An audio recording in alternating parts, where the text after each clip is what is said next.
Hello hi नमस्कार, आप सुन रहे हैं जागरण पॉडकास्ट का खबरनामा। मैं हूं आपके साथ शताक्षी सिंह। आज तारीख है 8 नवंबर की और दिन है बुधवार का। चलिए आपको बताते हैं आज दिन भर की तमाम बड़ी खबरें। बुलेटिन की शुरुआत करेंगे हेडलाइंस के साथ। प्रदूषण की समस्या पर कोई राजनीति नहीं होनी चाहिए, दिल्ली दौरे पर बोले पूर्व उपराष्ट्रपति वेंकैया नायडू। सुप्रीम कोर्ट का तमिलनाडु के मंदिरों में पुजारियों की नियुक्ति पर आदेश को रद्द करने से इनकार, मौजूदा स्थिति रहेगी बरकरार। भारत में पेटेंट फाइलिंग में हुई तेजी से वृद्धि, पीएम मोदी ने ट्वीट कर जताई खुशी। मानव तस्करी मामले में एनआईए की 10 राज्यों में चल रही छापेमारी, कश्मीर से लेकर राजस्थान तक तलाशी अभियान जारी। हमास के सुरंग नेटवर्क को तबाह कर रहा इजरायल, रॉकेट हमले में मारा गया चरमपंथी संगठन का मुख्य हथियार निर्माता। इस्लामिक स्टेट समूह ने काबुल में हुए मिनी बस विस्फोट के लिए जिम्मेदारी, 7 लोगों की हुई मौत।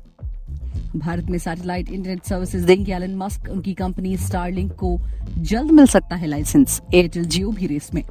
पिछले 3 सालों में नहीं आई एलआईसी सहायक भर्ती, इस साल बम्पर भर्ती को उम्मीदवारों की आस। पिछले 3 सालों में नहीं आई एलआईसी सहायक भर्ती, इस साल बम्पर भर्ती की उम्मीदवारों को आस। सिंघम अगेन से करीना कपूर का जारी हुआ लुक, चेहरे पर चोट के निशान और हाथ में बंदूक लिए दिखी बेबो। अगर इंडिया वर्सेस पाकिस्तान के बीच हुआ मुकाबला तो कौन से स्टेडियम पर खेला जाएगा मैच, इसको लेकर आईसीसी ने बनाया है खास प्लान। अब खबरें विस्तार से जान लीजिए। उपराष्ट्रपति एम वेंकैया नायडू ने बुधवार को कहा कि केंद्र, दिल्ली सरकार और पड़ोसी राज्यों को शहर में वायु प्रदूषण की समस्या से निपटने के लिए आम सहमति से एक फॉर्मूला विकसित करना चाहिए और इस मुद्दे पर कोई राजनीति नहीं होनी चाहिए। समस्या से निपटने के लिए तत्काल उपाय करने की आह्वान करते हुए उन्होंने कहा कि ये बहुत गंभीर मुद्दा है क्योंकि ये युवाओं के स्वास्थ्य को प्रभावित करता है। नायडू ने ये चुनिंदा पत्रकारों के एक समूह से कहा, वायु प्रदूषण की समस्या को गंभीरता से लिया जाना चाहिए क्योंकि दिल्ली भारत की राजधानी है और इसमें कोई राजनीति नहीं होनी चाहिए। उन्होंने कहा कि हालांकि ये मूल रूप से दिल्ली सरकार का कर्तव्य है, लेकिन ये केंद्र और राज्यों की भी जिम्मेदारी है कि वो एक साथ आएं और इस समस्या से निपटने के लिए एक समय सीमा आधारित कार्यक्रम विकसित करें। नायडू ने कहा, मैं केंद्र सरकार सहित सभी से समन्वय, सहयोग, मिलकर काम करने और इससे निपटने के लिए एक आम सहमति वाला फॉर्मूला विकसित करने की अपील करता हूं। उन्होंने कहा, अब समय आ गया है कि समस्या पर ध्यान दिया जाए। वहीं सुप्रीम कोर्ट ने बुधवार को अपने 25 सितंबर के आदेश को रद्द करने से इनकार कर दिया, जिसमें उसने तमिलनाडु सरकार से राज्य में अगैमिक परंपरा द्वारा शासित मंदिरों में अर्चकों या पुजारियों की नियुक्ति पर मौजूदा शर्तों को बनाए रखने के लिए कहा था। न्यायमूर्ति एएस बोपन्ना और न्यायमूर्ति एमएम सुंदरेश की पीठ प्रथम दृष्टया तमिलनाडु सरकार की ओर से पेश वरिष्ठ अधिवक्ता दुष्यंत दवे की इस दलील से सहमत नहीं हुई कि राज्य अर्चकों की नियुक्ति का हकदार है। वरिष्ठ अधिवक्ता ने कहा कि अर्चकों की नियुक्ति एक धर्मनिरपेक्ष कार्य है और राज्य उन्हें नियुक्त करने का हकदार है। पीठ ने कहा, तर्क ये है कि राज्य सरकार एक विशेष संप्रदाय के मंदिर में अर्चकों की नियुक्ति में अगम परंपराओं के तहत निर्धारित प्रक्रियाओं का पालन नहीं कर रही है।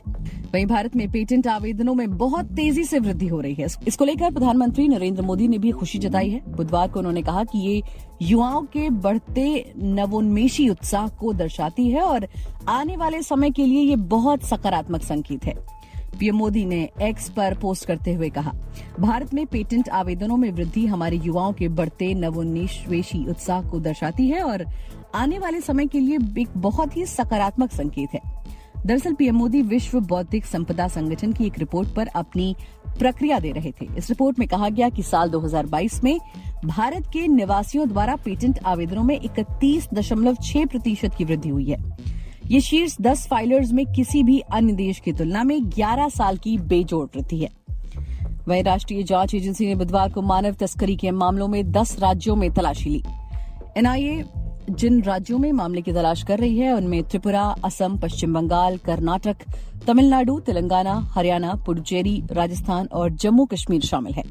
राज्य पुलिस बलों के साथ निकट समन्वय में इन मामलों से जुड़े संदिग्धों के आवासीय परिसरों और अन्य स्थानों पर छापेमारी चल रही है। एनआईए की कई टीमों ने अपराध में शामिल संदिग्धों के खिलाफ विशिष्ट जानकारी के अधिकार पर मंगलवार को सुबह 10 राज्यों में छापेमारी शुरू की। एनआईए सूत्रों के अनुसार अंतर्राष्ट्रीय संपर्क वाले मानव तस्करों के रैकेट का पता लगाने के लिए एनआईए के अधिकारियों द्वारा इन 10 राज्यों में 4 दर्जन से ज्यादा जगहों पर तलाशी ली जा रही है।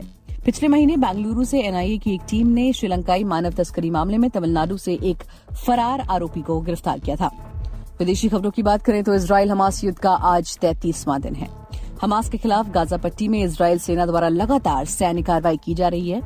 इस बीच बुधवार को इजरायली सेना ने जानकारी दी कि गाजा पट्टी पर हवाई हमलों में हमास के एक शीर्ष हथियार निर्माता और कई आतंकी मारे गए। इजरायली सेना ने हमास के लड़ाकों द्वारा बनाए गए सुरंग पर रॉकेट दागे। ये सुरंग हमास के कमांड पोस्ट हैं। बता दें कि इस समय इजरायली सेना ने हमास के मुख्य ठिकानों को चारों तरफ से घेर रखा है। कुछ दिनों पहले इजरायल ने जानकारी दी कि सैनिकों ने गाजा सिटी को पूरी तरह से घेर रखा है। इजरायली सैनिकों ने दावा किया कि सैनिक मध्य गाजा तक पहुंच चुके हैं। वहीं हमास ने दावा किया कि इजरायली सैनिकों को जबरदस्त नुकसान पहुंचाया गया है। वहीं इस्लामिक स्टेट समूह ने मंगलवार देर रात अफगानिस्तान की राजधानी काबुल में एक मिनी बस विस्फोट की जिम्मेदारी ली। इस हमले में कम से कम 7 लोग मारे गए थे। सुन्नी आतंकवादी समूह ने कहा कि उसके सदस्यों ने शिया मुसलमानों को ले जा रही बस पर एक विस्फोटक उपकरण से विस्फोट किया। पुलिस प्रवक्ता खालिद जादरान के अनुसार काबुल के पश्चिमी शिया इलाके दश्ती बारची में हुए हमले में 20 अन्य लोग घायल हो गए। समाचार एजेंसी एपी के मुताबिक ये बमबारी कई हफ्तों से में इस क्षेत्र में हुआ दूसरा हमला था। 26 अक्टूबर को पड़ोस के एक स्पोर्ट्स क्लब में हुए विस्फोट में 4 लोग मारे गए और 7 घायल हो गए थे। आईएस ने इस हमले की जिम्मेदारी भी ली थी। बता दें कि काबुल के दश्ती बारची इलाके को अफगानिस्तान में इस्लामिक स्टेट समूह के सहयोग द्वारा बार बार निशाना बनाया गया है। समूह ने स्कूलों, अस्पतालों और मस्जिदों पर बड़े हमले किए हैं और देश भर के अन्य शिया क्षेत्रों पर भी हमला किया है।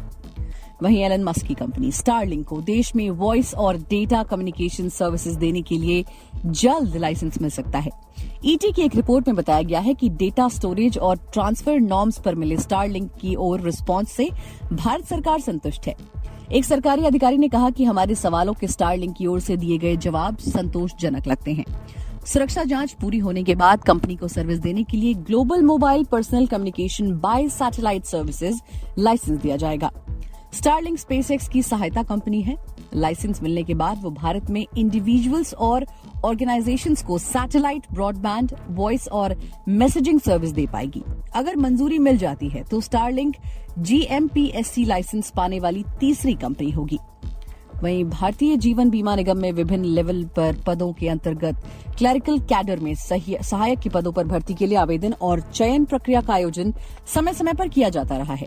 आमतौर पर एलआईसी द्वारा सहायक के हजारों पदों के लिए भर्ती प्रक्रिया आयोजित की जाती है। हालांकि एलआईसी साल 2019 में सहायक के 8,500 से ज्यादा पदों की भर्ती अधिसूचना जारी किए जाने और चयन प्रक्रिया पूरी होने के बाद से अब तक कोई नया एलआईसी असिस्टेंट नोटिफिकेशन जारी नहीं कर पाई है। ऐसे में एलआईसी असिस्टेंट भर्ती परीक्षा की तैयारी कर रहे उम्मीदवारों को इस साल बम्पर भर्ती निकाले जाने की उम्मीद है। साथ ही कई सोशल मीडिया प्लेटफॉर्म्स पर एलआईसी सहायक भर्ती परीक्षा 2023 अधिसूचना जल्द ही जारी किए जाने की भी संभावनाएं जताई जा रही हैं। दूसरी तरफ भारतीय जीवन बीमा निगम द्वारा इस साल सहायकों की भर्ती निकाले जाने को लेकर आधिकारिक तौर पर कोई जानकारी साझा नहीं की गई है। मनोरंजन जगत की बात करें तो अजय देवगन, दीपिका पादुकोण, अक्षय कुमार और रणबीर सिंह ने फिल्म सिंघम अगेन की चर्चा काफी पहले से हो रही है। बीते महीने डायरेक्टर रोहित शेट्टी के साथ इन स्टार्स ने फिल्म की शूटिंग शुरू की थी, जिसकी एक झलक डायरेक्टर ने सोशल मीडिया पर भी शेयर की थी। वहीं अब शूटिंग के 1 महीने बाद रोहित शेट्टी ने फैंस को एक बड़ा सरप्राइज दिया है। सिंघम अगेन को सबसे बड़ी मल्टी स्टारर फिल्मों में से एक माना जा रहा है। फिल्म की स्टार कास्ट का धीरे धीरे खुलासा भी हो रहा है। दीपिका पादुकोण की लेडी सिंघम लुक के बाद अब मेकर्स ने करीना कपूर का भी लुक जारी किया है। रोहित शेट्टी की इस फिल्म में करीना कपूर भी जल्द ही नजर आने वाली हैं। वाकई में काफी एक्साइटिंग होने वाला है। खेल जगत की बात करें तो वानखेड़े में मंगलवार को मैक्सवेल का शो देखने को मिला। ऑस्ट्रेलिया के इस ऑलराउंडर खिलाड़ी ने लक्ष्य का पीछा करते हुए ऐतिहासिक पारी खेली। मैक्सवेल ने अफगानिस्तान के खिलाफ नाबाद 201 रन बनाए और टीम को अकेले दम पर जीत दिलाई। इस जीत के साथ ही ऑस्ट्रेलिया सेमीफाइनल के लिए क्वालिफाई कर गया। ऑस्ट्रेलिया पॉइंट्स टेबल पर तीसरे नंबर पर आ गया है। वहीं साउथ अफ्रीका से दूसरे सेमीफाइनल मुकाबले में भिड़ेगी। भारत टॉप पर मौजूद है। चौथे स्थान के लिए 3 टीमें लड़ाई लड़ेंगी। इसमें न्यूजीलैंड, अफगानिस्तान और पाकिस्तान शामिल है।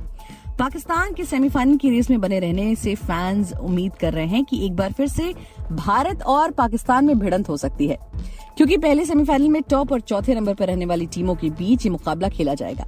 अब अगर मैच भारत और पाकिस्तान के बीच होता है तो आईसीसी ने इसके लिए एक खास प्लान बनाया है। दरअसल एक खास स्टेडियम पर इन दोनों टीमों का मैच कराया जाएगा।